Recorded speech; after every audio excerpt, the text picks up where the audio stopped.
ठीक है, तो आज हम लोग अब ब्रीथ स्टार्ट करते हैं। ठीक है, तो ब्रीथ के बारे में कुछ जान लेते हैं। सबसे पहले जानते हैं कि ब्रीथ है क्या।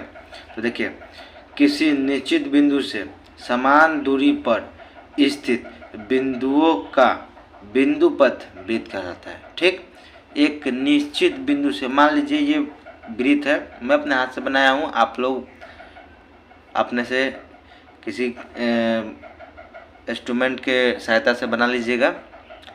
ठीक है, तो देखिए ये ब्रीथ है। मान लीजिए कोई भी निश्चित बिंदु, यहाँ यहाँ यहाँ यहाँ कोई भी निश्चित बिंदु, ठीक, यहाँ से शुरू करते हैं और यहाँ से ले जाके और फिर यहाँ पे फिर टच कर देते हैं। ठीक, तो यहाँ से जो शुरू होता है और यहाँ जो घूमता है ना, यही बिंदु पथ है।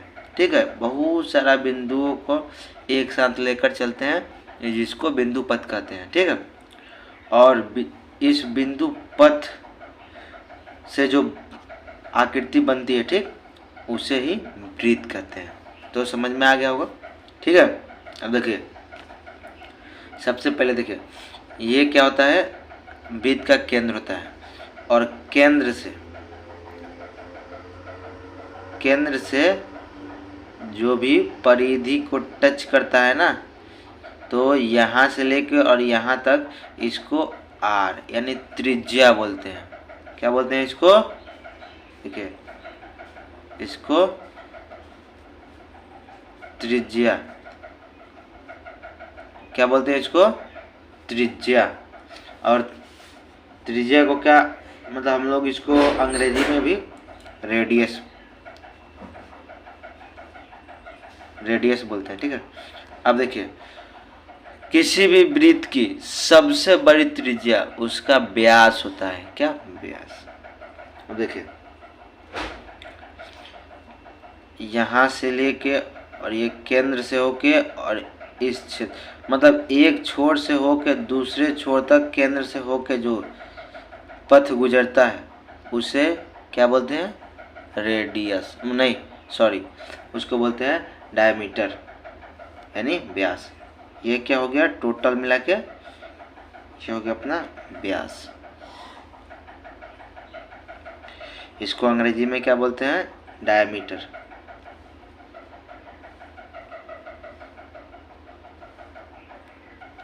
ठीक है, अब देखिए, अब ये जो बिंदु की सहायता से जो ये बिंदु पथ होता है ना, इस टोटल को क्या बोलते हैं? परिधि। ठीक है, तो आप लोगों को इतना समझ में आ गया होगा कि क्या कौन सा है। ये केंद्र है, केंद्र से लेके और परिधि तक जो टच होता है उसको त्रिज्या बोलते हैं। वृत्त की सबसे बड़ी त्रिज्या उसका व्यास होता है यानी डायमीटर होता है। और डायमीटर किसको बोलते हैं? जो ये परिधि के एक छोर से केंद्र से होकर जो गुजरता है और दूसरे परिधि को टच करता है तो उसको व्यास कहते हैं। ठीक है, अब इतना समझ में आ गया। अब इसका कुछ फार्मूला है जो जानना एकदम ज़रूरी है, तभी आगे सवाल बन सकता है। ठीक है, तो हम लोग फार्मूला के बारे में ध्यान देंगे। ठीक, देखिए क्या है, यदि पूछे कि वृत्त का व्यास, तो व्यास क्या होता है?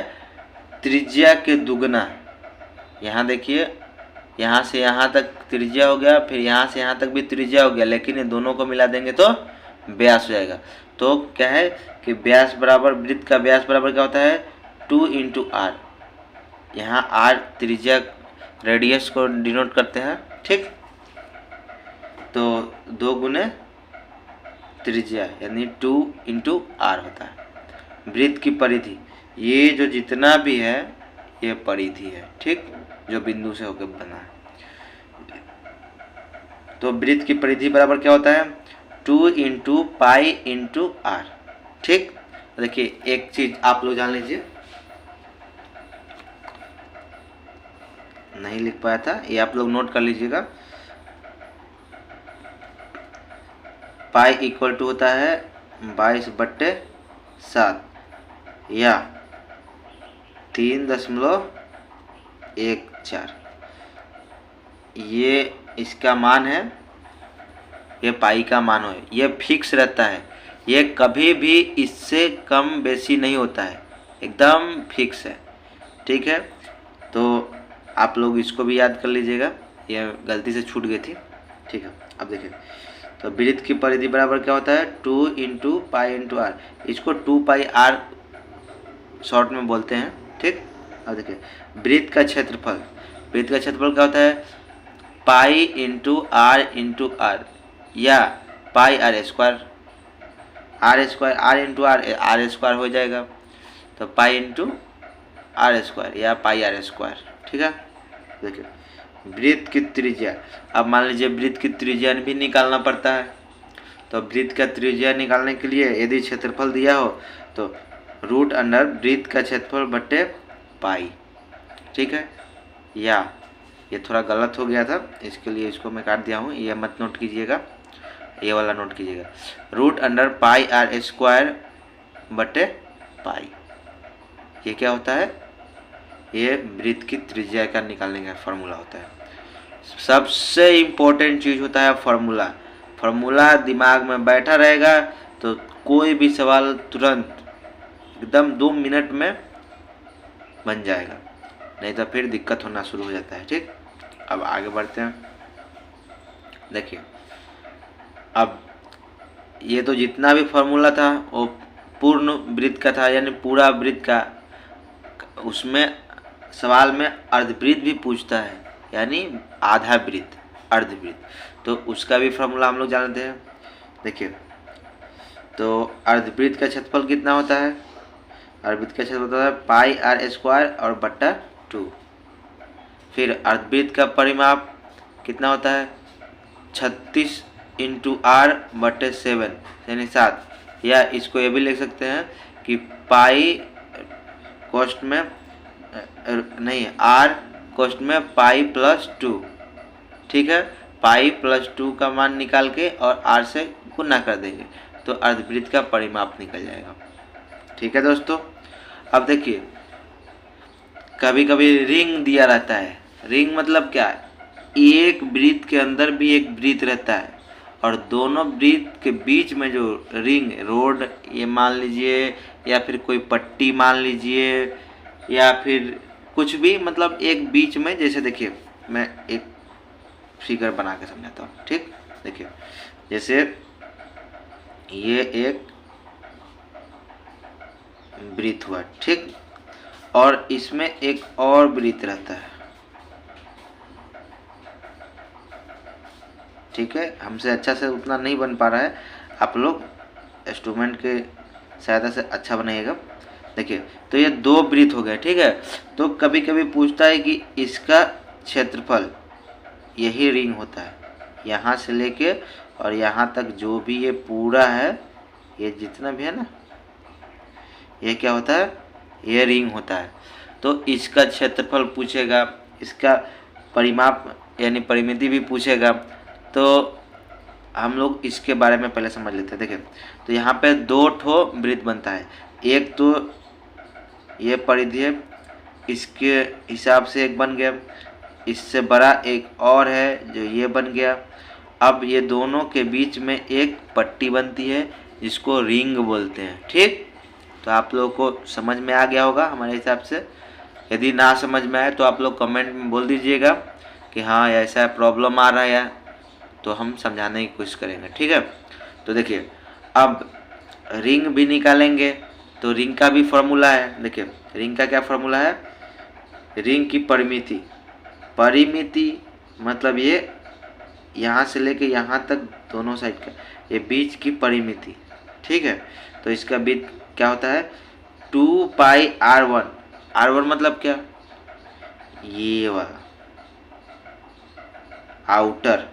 ठीक है, ये देखिए ये जो बाहर वाला होता है हमेशा इसको r1 ही लेंगे, और अंदर वाला होता है वो r2 होता है।